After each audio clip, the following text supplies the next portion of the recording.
Tiwala raw ang sagot para mas tumibay ang relasyon. Ang pangit nga lang sa pakiramdam kung hirap kang ibigay yon sa iyong kapareha.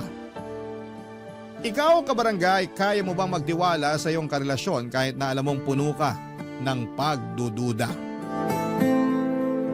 Dear Papa Dudut, magandang araw sa inyo at sa mga ka-forever at kahabang buhay. Ako nga pala si Vanessa, 35 years old, na pangasawa ko ang beshi waps kong si Marvin. Kaedad ko rin siya, 10 years old pa lamang kami nang maging matalik kaming magkaibigan. Kaya naman masasabi kong kilalang kilala na namin ang isa't isa. Tanggap ko nga rin po ang pagkabakla ni Marvin. Opo, isang binabae ang napangasawa ko pero hindi yon naging hadlang para mahalin ko siya. Hindi yon naging hadlang para makita kong magiging mabuti siyang asawa. Mabilis lamang ang mga pangyayari. Isang araw ay nagulat na lamang ako na inamin sa akin ni Marvin na gusto na niyang maging straight at mag-asawa ng babae. Isang araw ay nagulat na lamang ako nang sabihin niya sa akin na gusto na niya akong pakasalan. Wala pa kaming relasyon noon pero sinabi niyang maitatawid namin ang pagsasama namin dahil matibay ang pundasyon ng pagkakaibigan namin. Pumayag ako, lagpas 30 na ako noon. Gusto ko na rin namang mag-asawa. Hindi ko pinagsisihan na umuo ako kay Marvin. Kahit sabihin pang marami ang mga humusga sa tibay ng relasyon naming dalawa. Marami ang nag-iisip na panandalian lamang ang magiging relasyon namin dahil siguradong babaluktot daw muli si Marvin. At ako naman daw ay hindi makukontento sa pagsasama namin dahil alam ko raw na iba ang hanap ni Marvin sa isang asawa.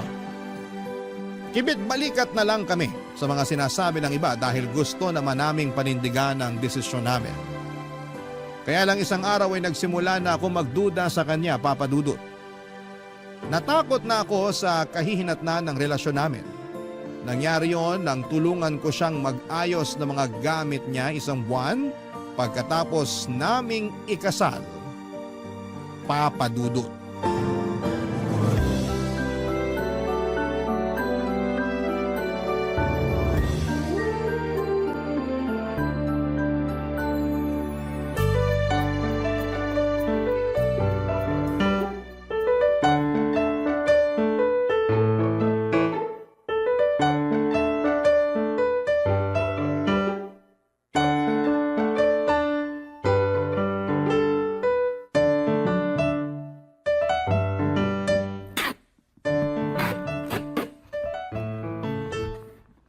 Sana pala, kaysa inuna nating mag-honeymoon, inasikaso na lang muna natin tong mga gamit mo.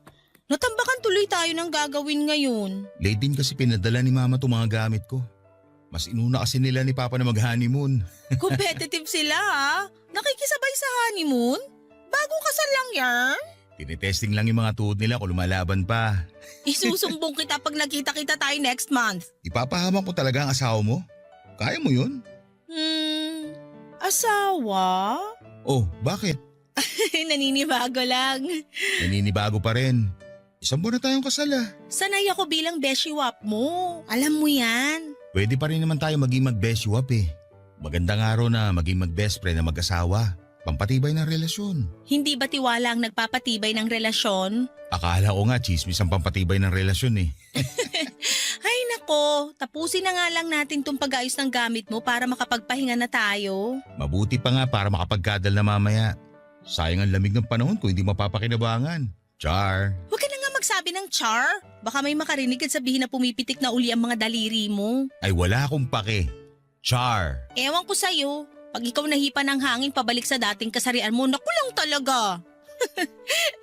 Abot mo na nga sa akin yung karton dyan sa tabi mo para masimulan ko ng iligpit laman yan. O heto, dahan-dahan ha. Mabigat to. Ano ba laman itong karton na to? Napakabigat. Hindi ko natanda. Check mo na lang. Ano nga ba laman ito? Make-up? Bestida? High heels? Ah, yan pala laman yan box. Doon mo na lang ilagay sa dulong cabinet kasama ng mga ibang abubot ko. Bakit meron pa rin itong mga to. Bakit ko naman kasi tatapon yan? Pwede pa naman niya magamit. Bago pa nga ang iba dyan eh. Lalo na yung mga makeup. Balak mo pa rin bang gamitin tong mga to? Pwede mo naman gamitin. Halos magkasing tangkad at magkasing katawan naman tayo. Kasya sa'yo yung mga yan. Ang iksi ng mga bestida mo. Hindi ako nagsusuot ng ganito. Takot ka bang kabagin dahil sa sobrang iksi? Isuot mo na lang kapag summer. Pag magbabakasyon tayo sa probinsya namin. Ipamigay mo na lang. Hindi naman ako nagsusuot talaga ng ganito. Kung ayaw mo isuot, itago mo na nga lang yan doon sa dulong cabinet. At bakit kailangan pa nating itago hindi naman na magagamit? Sayang lang yung space sa cabinet para sa mga to. Ipamigay na lang talaga. Ayoko ipamigay kasi pinaghirapan kong bilhin yan. Branded kaya yung mga yan. Itago na lang para may remembrance ako kung ayaw mong gamitin. Remembrance? Gusto mo pa rin talagang maalala nakaraan mo? Parte na ng pagkatao ko nakaraan ko. Issue ba sa'yo ang kasarian ko noon? May problema ba? Wala naman. Sige, lalagay ko na lang to sa dulong cabinet. Baka magbagong isip ko at magamit ko rin balang araw tong maiiksing bestida. Pati yung mga makeup gamitin mo na bago mag-expire. Bagay sa'yo yung mga shade na yan lalo na yung rose pink blush on at taupe contour. Mas babae ka pa talaga sa akin. Pula at pink lang ang alam kong kulay sa makeup. Ikaw may nalalaman ka pang rose pink at taupe. Well, masyadong gifted sa kulay at kakikayan tong mister mo eh. Char.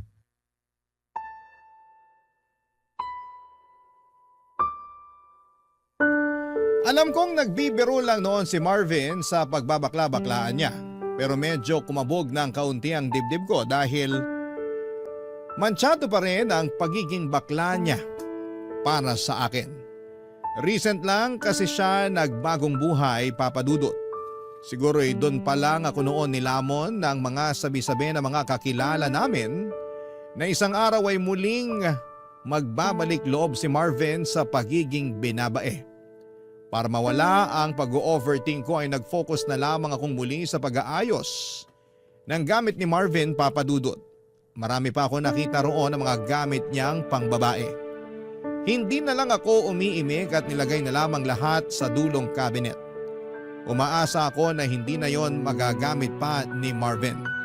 Umaasa ako na isang araw ay siya na ang magdidesisyon na ipamigay na lamang ang mga yon kaysa gawing remembrance sa naging buhay niya noon. Natatandaan ko pa na kasama ako noon lagi ni Marvin na bumili ng mga damit na pangrampa niya.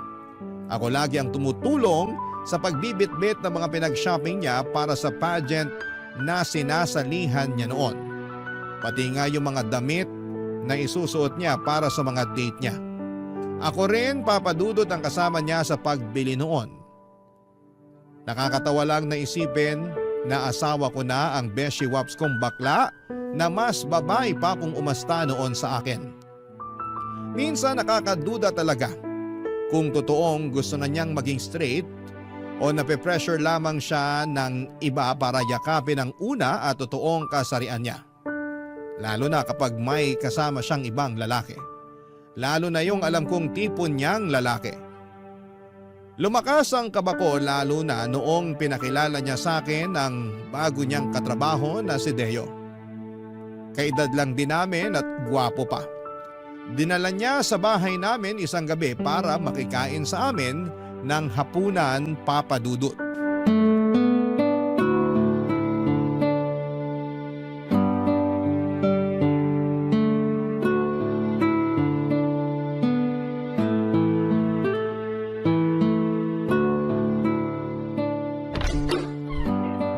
Vanessa, nakauwi na ako. Marvin, sakto uwi mo. Nakahanda na sa mesa yung hapunan. Lika na, kain na tayo. May kasama pala ako, katrabaho ko. Hi po. Hi! Deo, misis ko pala si Vanessa. Vanessa, bago kong katrabaho, si Deo. Totoo pala sinabi nito ni Marvin. Maganda pala talaga misis niya. Akala ko mayabang lang to eh. Mayabang talaga ako pagdating sa misis ko, no? Tignan mo, kilay pa lang ulam na. Parang mali naman na isipin na ulam yung kilay niya. Pero ang ganda nga ng kilay. Makapal at on fleek. Ako ang nagkikilay dyan tuwing day off ko. Ipaghihayabang ko lang ha. Tigilan nyo na yung kilay ko, baka mausog at magkauban bigla. Tara na sa kusina para makakain na. Kain na. Sana wala kang allergy sa hipon, Deo. Masarap pa naman tong buttered shrimp na niluto ko. Marami pa. Paborito ko to. Nako, hindi to makakatulong sa abs ko. Mapaparami kain ko nito. Nga pala Vanessa, matindi ang abs nitong si Deo. Pang sparkle artist sa GMA. Ipakita mo nga ngayon Deo. Wag na, ano ka ba? Nakakahiya naman na sa harapan pa ng mga hipon papakita tong abs ko. Kesa naman mamaya mo pa ipakita yan lulubog na yan kapag naparami ka ng kain ng hipon at kanin. Huwag mo na lantad yung abs mo. Naniniwala naman akong pang-artista yung nasa tiyan mo. Kain na lang tayo, Marvin. Baka magtampo pa tong mga hipon kasi mas paborito nating pag-usapan yung abs ni Deo. Umaalog na tong abs ko sa humor mo, Vanessa.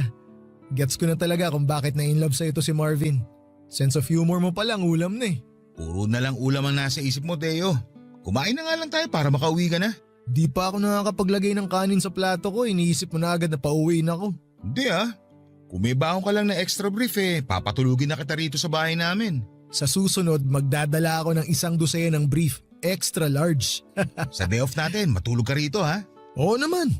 Ayos lang ba sa'yo, Vanessa? Ako nang bahala sa paghuhugas ng plato.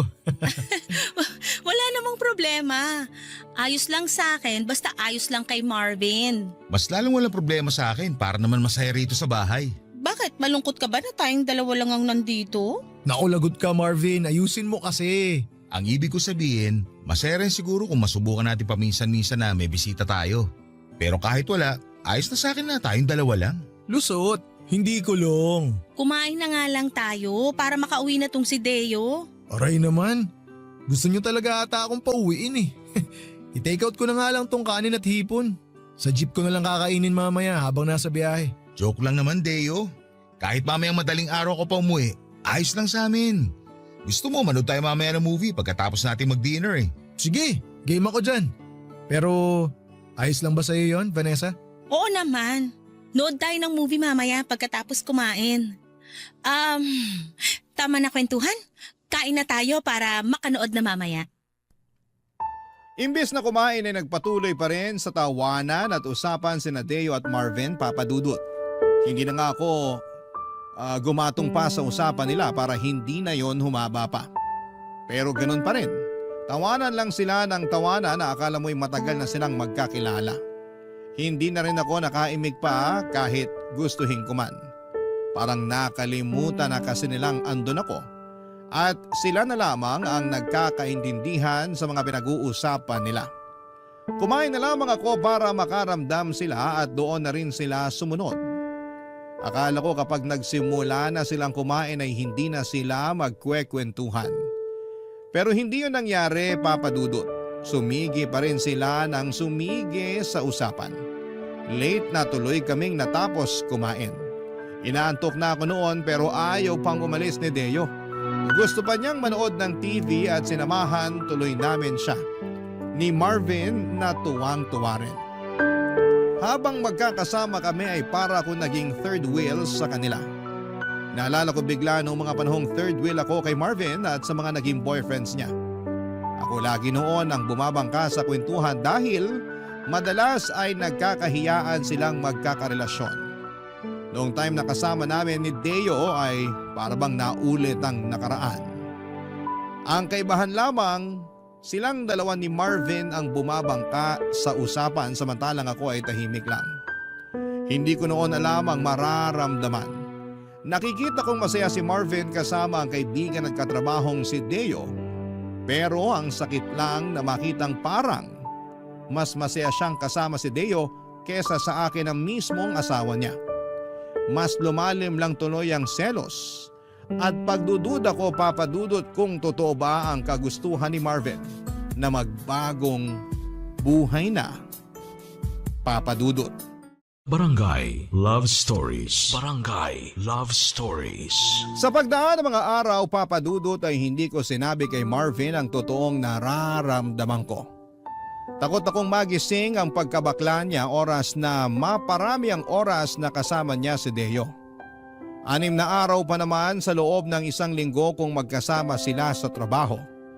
Hindi ko alam kung ano ang ginagawa nila sa tuwing magkasama sila sa opisina. Madalas akong napapraning lalo't nasa bahay lamang ako palagi. Naka-work from home kasi ako at halos wala naman akong ginagawa masyado sa trabaho ko. Kaya mas dumadami tuloy ang oras ko sa pagdududa at pag-overthink. Inisto ko pa nga ang Facebook ni Deo at lumaki ang insecurity ko nang makita ko ang mga halos hubad na larawan nito sa Facebook. Ganon na ganon ang mga itsura ng mga naging karelasyong lalaki ni Marvin noon. Hindi ko na alam kung ano ang gagawin ko para makapagtiwala akong muli kay Marvin. Sinubukan ko namang pigilan ang nararamdaman ko kaya lang masyado yung nagsusumigaw. Lalo na kapag nakikita ko si Marvin na may nakakasalubong na ibang lalaki. Bukod kasi kay Deo ay madalas na rin akong magselos sa mga lalaking nakakasalamuha ni Marvin. Pati na yung mga nasasalubong namin ay biktima na rin ang pagdududa ko. Noong una ay kinikimkim ko lamang ang selos ko hanggang lumalim na yon ang tuluyan. Isang araw nasa mall kami naglalakad at nagpababa ng mga kinain namin, pauwi na rin sana kami noon nang biglang tumawag si Deo kay Marvin. Pansamantala kaming nahinto sa paglalakad para makipag-usap si Marvin kay Deo. Napansin ko ang kakaibang ngiti ng asawa ko nang magkausap silang dalawa. Muli Papa Dudut, aaminin ko na nagselos ako.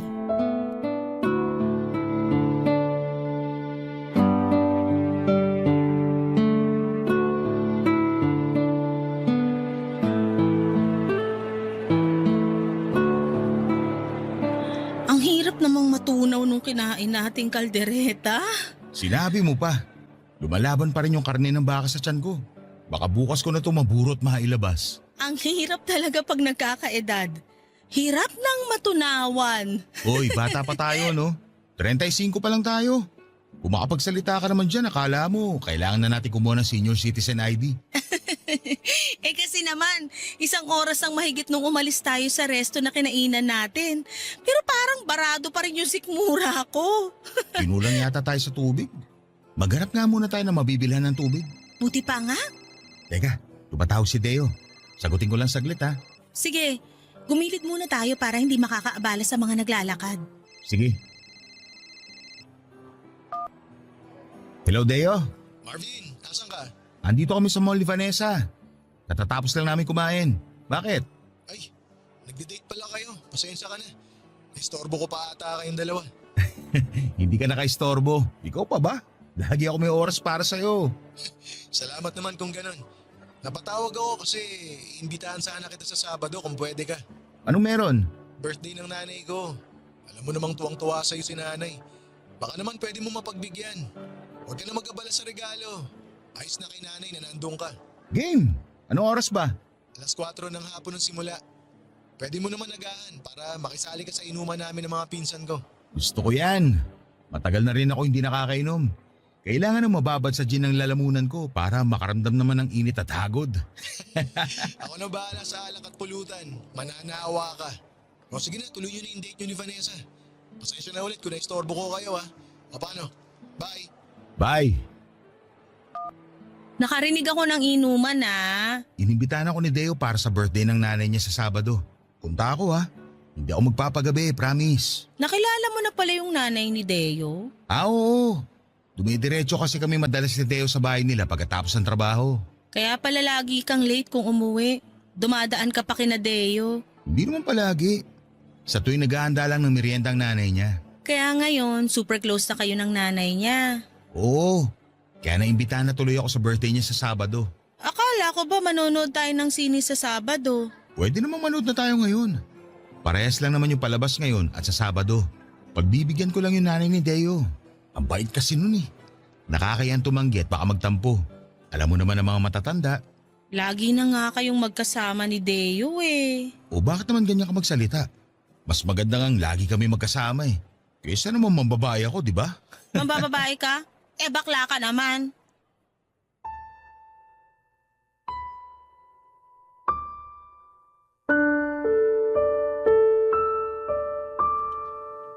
Papa Dudut, hindi ko maiwasang masabi yon kay Marvin dahil sa inis at selos ko. Nawala ang ngiti ni Marvin at napatitig na lamang siya sa akin. Hindi siya makapaniwala sa mga sinabi ko at hindi namin pinag-usapan yon pagkatapos. Nagpanggap na lamang kami na parang walang nangyari. Tahimik kaming pareho habang pinagpapatuloy ang paglalakad. Alam naming nagbago ang mood namin pero wala ni isa sa amin ay walang gustong umamin. Gusto lang naming parehong makaiwas sa away at maiwasang mapag-usapan ang tungkol sa pagbulalas ko sa pagiging bakla ni Marvin. Naghanap kami ng mabibilhan ng tubig at nang nakabili na kami, nag-aya na agad si Marvin na umuwi na. Napagod na raw siyang maglakad. Gusto na raw niyang magpahinga. Tumango na lamang ako at sumunod sa kanya. Hanggang sa pagsakay ng jeep ay tahimik kaming pareho, Papa Dudut. Pati sa pag-uwi sa bahay ay ganun din. Nagkulong siya sa kwarto at ako naman ay naglinis ng mga naiwan naming kalat sa sala. Kinabukasan ay naging okay na ulit kami pero ramdam pa rin namin ang ilangan sa isa't isa.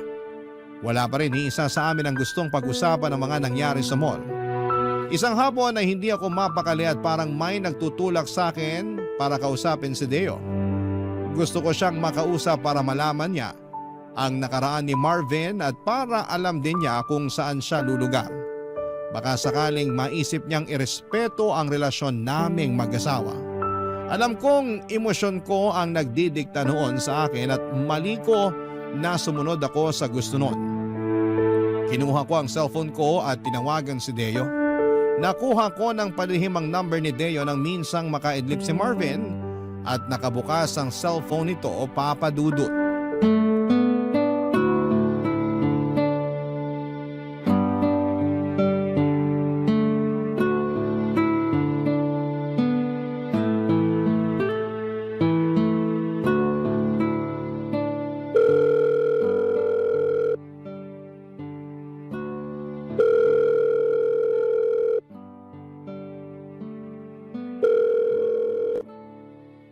Hello?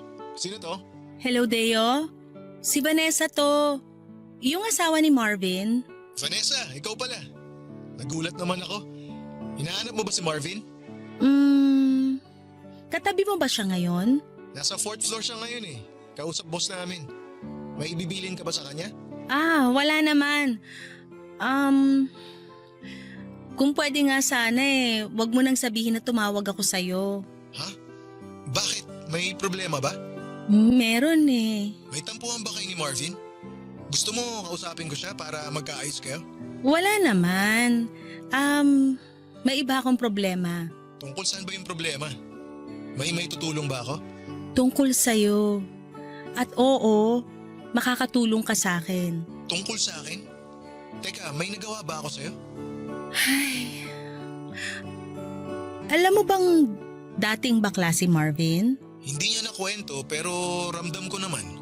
Ilantik pa lang ng daliri hindi na kailangan pag-usapan Mag-beshiwap kami ni Marvin mula nung 10 years old kami. Bakla na siya noon pa man. Tapos last year lang nagplano na siyang maging straight na lalaki. Para magawa yon, inaya niya ako magpakasal. Pumayag ako agad. Grabe! Akala ko sa Barangay Love Stories lang nangyayari yung mga ganyang kwento Seryoso ko. Ano naman ngayon ang problema kung sakali? Hindi ka ba naniniwalang straight na siya?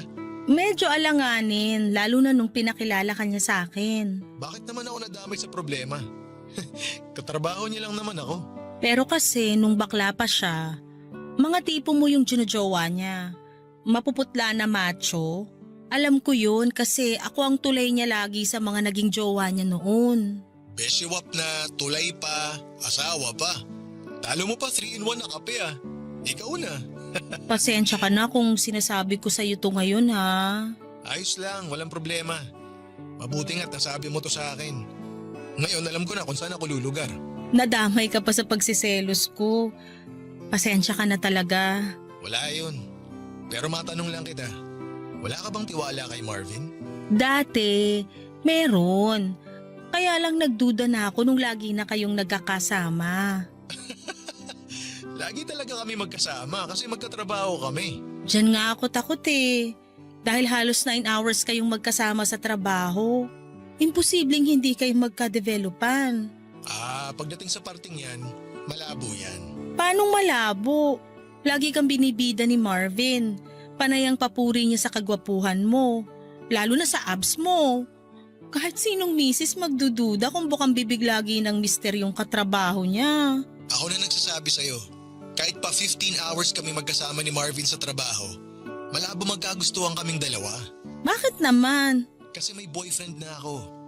2 years na kami mahigit at masaya kami sa relasyon namin. Walang dahilan para magloko. Bakla ka rin? Hindi ba halata? Hindi lang pumipilantik mga daliri ko pero kulay pink ang pagkatao ko.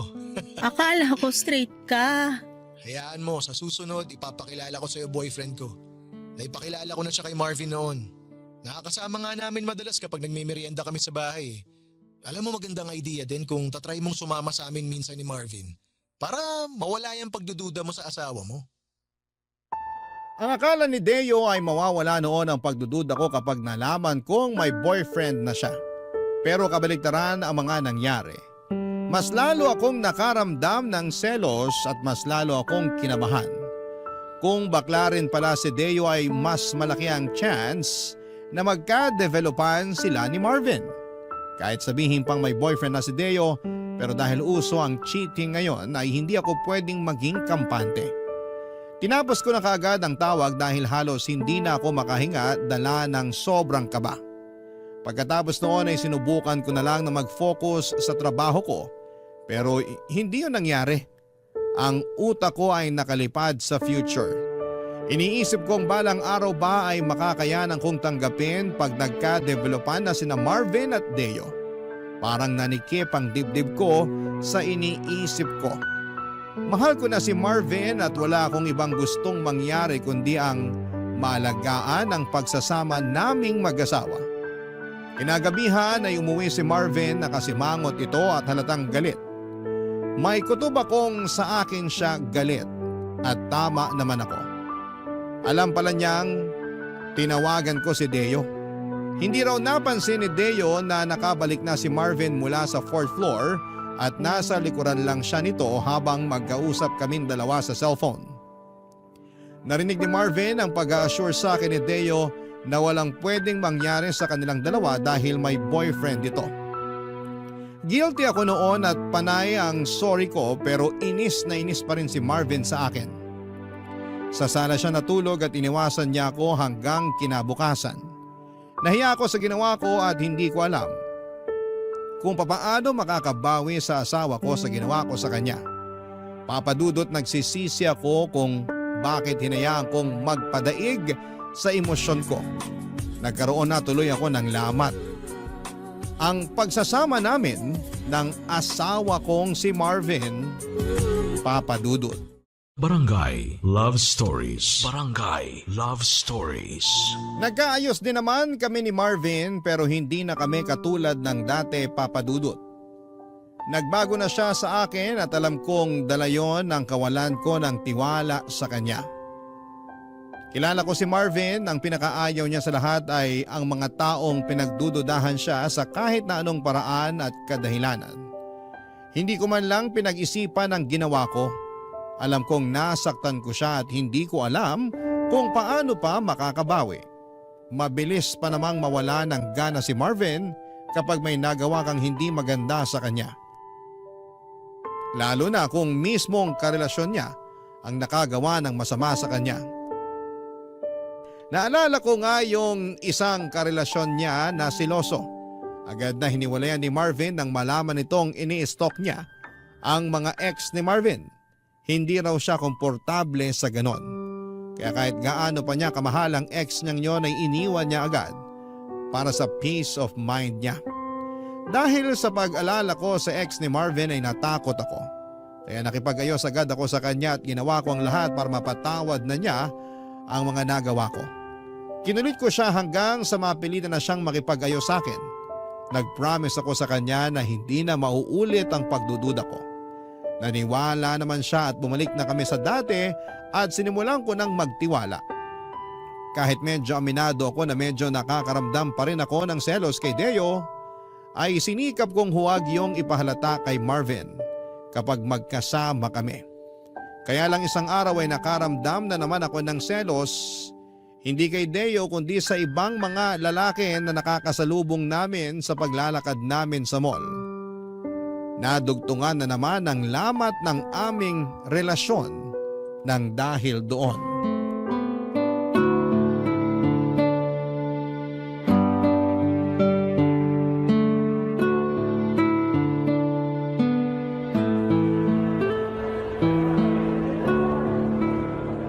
Pwede ba tayong dumaan sa second floor?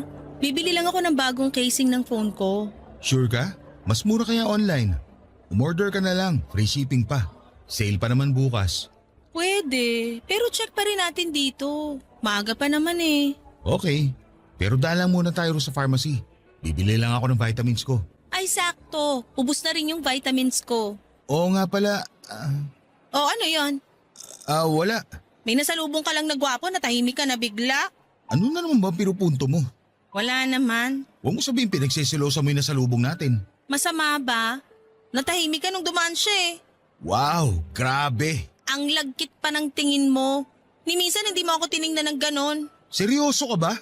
Akala ko ba hindi ka na magsiselos? Akala ko rin eh. Pero iba yung dating sa'yo nung nasalubong natin. Parang gusto mong lundagan. Parang gusto mong lapain. Ganyan talaga kahayok sa lalaki ang tingin mo sa akin? Una si Deo. Tapos ngayon ibang lalaki naman. Ang saklap ha. Pati hindi ko kilala pinagsisilosan mo. Nakakaselos kasing reaksyon mo nung dumaan yung lalaking yon. Kakaiba yung tingin mo eh. Masama na ba tumingin sa ibang tao ngayon? Anong gusto mo? Sa'yo lang nakadikit ang mga mata ko. Tama na nga, ayoko na ng away. Ayaw mo ng away. Pero ikaw naman to nagsimula. Kaya nga tinatapos ko na, di ba? Ano bang dapat kong gawin para matigil ka na sa pagsiselos mo? Wala. Tama na. Ayoko ng pag-usapan. Pag-usapan natin to para matapos na. Pag pinag-usapan natin to, baka relasyon na natin yung matapos. Matatapos talaga tong relasyon natin kung panay duda ka. Hindi kita pinagdudahan kanina. Nagselos at nagtaka lang ako. Ganon din yun. Hindi ka magsiselos kung hindi ka nagdududa. Umuwi na nga lang tayo. Wala na ako sa mood. Ikaw pa tong nawala sa mood ha. Eh di sorry na. Sorry kung pinagsilosan ko yung nasalubong natin. Huwag ka mag-alala. Last na yon. Duda ako. Pag nasimula mo na magselos, tuloy-tuloy ka na. Ganyan ka sa ex mo dati. Halos sakali mo na sa kakaselos mo. Alam mo naman palang selosa ako dati pa. Pero bakit pinakasalan mo pa ako? Kasi akala ko, bilang ilang dekada na tayo magkaibigan, buo na ang tiwala mo sa akin. Hindi ka pa ba tapos dumakdak? Ikaw, hindi ka pa tapos magselos? Hindi pa ako pwedeng manalo sa usapan na to? Bakit ko hayaang manalo yung pagsiselos mo? May karapatan ako magselos dahil asawa kita. Dahil mahal kita. Kahit asawa kita, wala ang karapatang pagdudahan ako. Lalo ng kasarian ko. Hindi ako nagdududa sa kasarian mo. Sinungaling, kung hindi ka duda sa kasarian ko, bakit halos ikamatay mo yung kakaselos sa lalaki na kasalubong natin?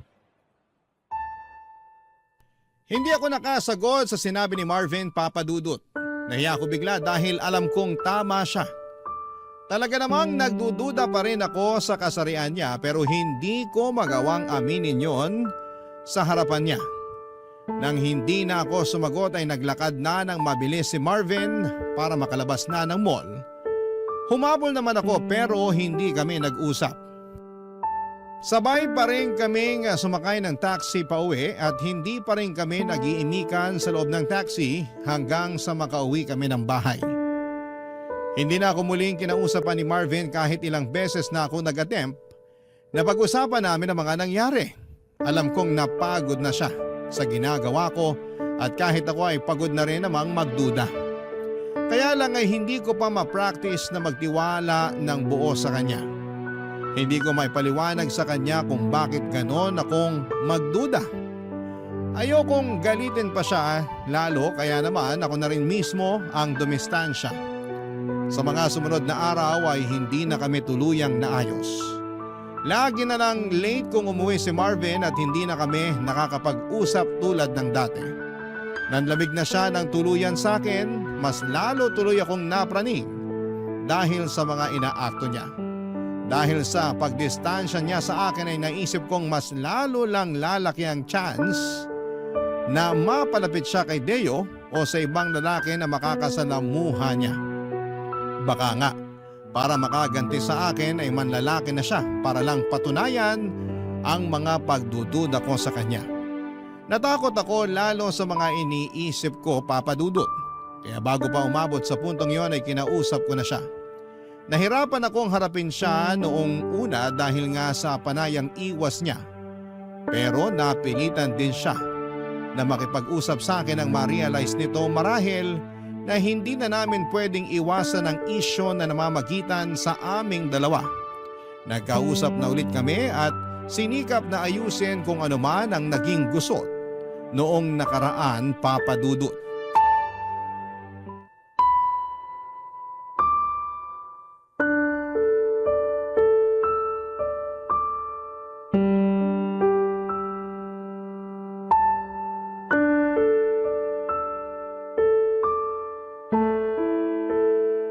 Buti naman at napapayag na kitang pag-usapan natin to. Wala naman na sana pag-uusapan kung marunong ka lang magtiwala. Ilang beses ko bang kailangang mag-sorry? Nakakapagod na ah. Nakakapagod mag-sorry, pero magduda hindi. Sana baliktad na lang. Makinig ka. Alam kong hindi ko na mababawi yung pagdududa at pagsiselos ko sa'yo nung mga nakaraan. Kaya nga gusto kong makabawi ngayon. Babawi ka ngayon tapos bukas balik selos na naman. Ikaw naman tong walang tiwala sa akin. Ikaw pa talaga may gana magsabi niyan? Aayusin ba natin to o hindi na? Hindi ko alam. Pagod na ako sa kakaselos mo. Kung mauulit to sa susunod, binibigyan mo lang ako ng dahilan para pagsisiya na pinakasalan kita. Ang sakit naman yan. Mas masakit kaya lahat ng pagdududa mo. Masisisi mo ba ako?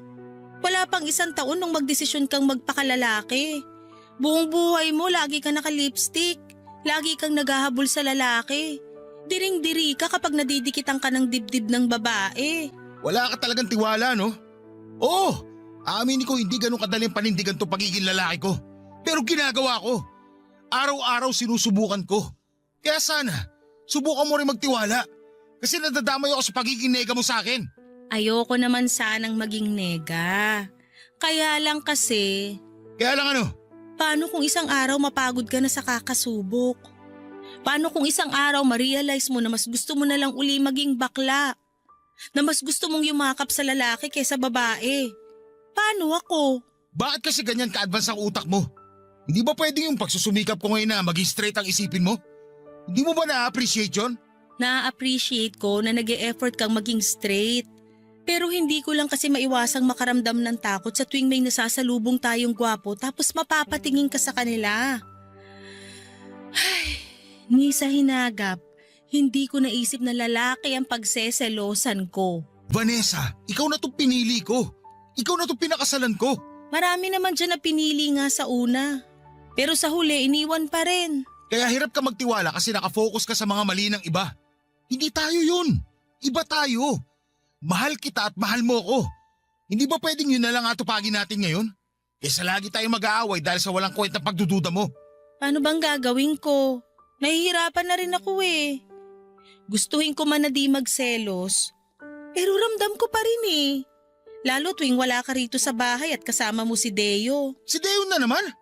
Ilang beses ko bang sasabihin sa'yo na magkaibigan lang kami? May karelasyon yun. Nakakahiya na pati siya idadamay mo sa pagsiselos mo. Kasi naman, panay-puri ka sa itsura niya.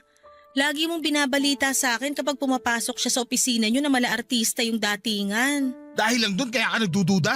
Mas matakot kapag naglilihim na ako tungkol kay Deo. Pati na rin sa ibang mga lalaki nakakasalamuha ko. Ibig sabihin lang nun, may mali siya na sa akin. Ayan, kinabahan na naman ako lalo.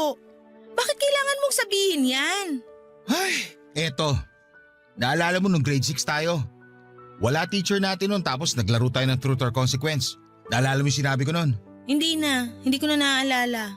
O sige, para bumalik lang sa alaala mo. Nung tumuro sa akin ng bote at truth ang pinili ko, tinanong ako ng kaklase natin si Tracy kung may crush daw ba ako sa'yo. Ay oo, naalala ko na. Sumagot ka ng oo. Tapos nung tumuro uli sa'yo yung bote at consequence naman ang napili mo. Siguro naman natatandaan mo. Napaghalik sa'yo yung consequence na gusto nila ipagawa sa akin nun. At ginawa mo nga. Ramdam ko pa yung panlalamig ng labi mo. May halo pang nginig. Ikaw ba naman makascore sa crush mo? Hindi ba manlalamig labi mo sa kaba? Ako pa yata yung first kiss mo eh. At puppy love ko. Talaga? Ako? Hindi man ikaw ang first love ko, pero ikaw ang puppy love ko. Ikaw ang pinakaunang kilig sa buhay ko bago ako lumiko at natuto man lalaki. Ay, aaminin ko sa'yo, na-attract pa rin ako sa lalaki. Aaminin ko rin, nung bagong pasok si Deo sa office namin, nagkakrush ako sa kanya. Pero panandalian lang yun. Nawala rin kagad na ma-realize ko na maayos pala siya na maging kaibigan. Hindi ko alam kung nakatulong ba yung sinabi mo sa pagiging selosa ko. Ito, hindi ko alam kung makakatulong pero susubukan ko. Walang halong biro. Ikaw na ang gusto kong makasama habang buhay. Wala nang iba. Napakaswerte kong napangasawa ko ang best friend ko. At napakatanga ko kung gagawa pa ako ng dahilan para magkahiwalay tayo. Oo, ramdam ko pa rin ang pagiging bakla ko. Hindi ko agad yun matatanggal sa sistema ko. Pero kung meron pa akong isang hindi matanggal sa sistema ko, yun yung kagustuhan ko na maging katuwang ka sa buhay at makasama ka hanggang sa pagtanda.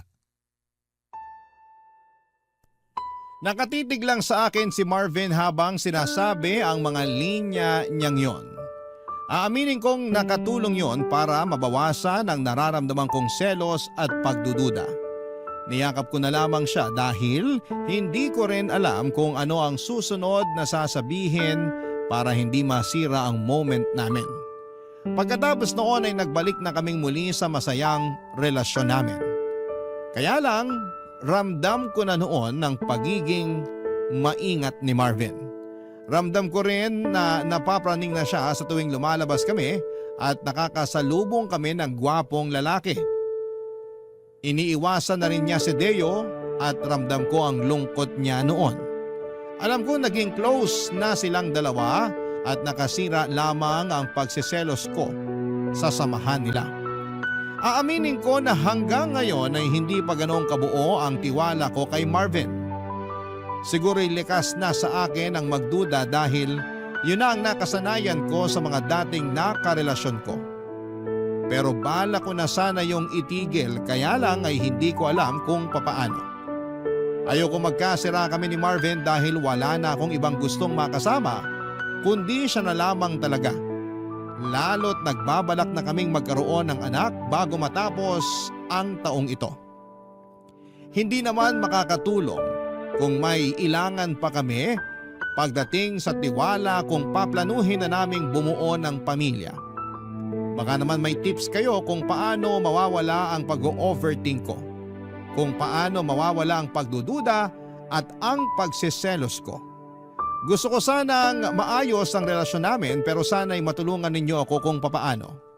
Salamat po sa mga susubok na tumulong at magpadala ng komento sa inyong Facebook page. Salamat na rin po sa team sa Barangay LS sa pagdinig at pagbabahagi ng aking kwento. Ang inyong forever kapuso at kabarangay, Vanessa. Barangay Love Stories. Barangay Love Stories. Nalilito pa rin sa live ang ating kabarangay. Ano kaya ang maipapayo mo sa kanya? Ibahagi mo yan sa ating comment section para mabasa rin niya. Nagustuhan ng iyong napakinggan? Ituloy yan via live stream sa www.gmanetwork.com/radio. In Mega Manila, 97.1.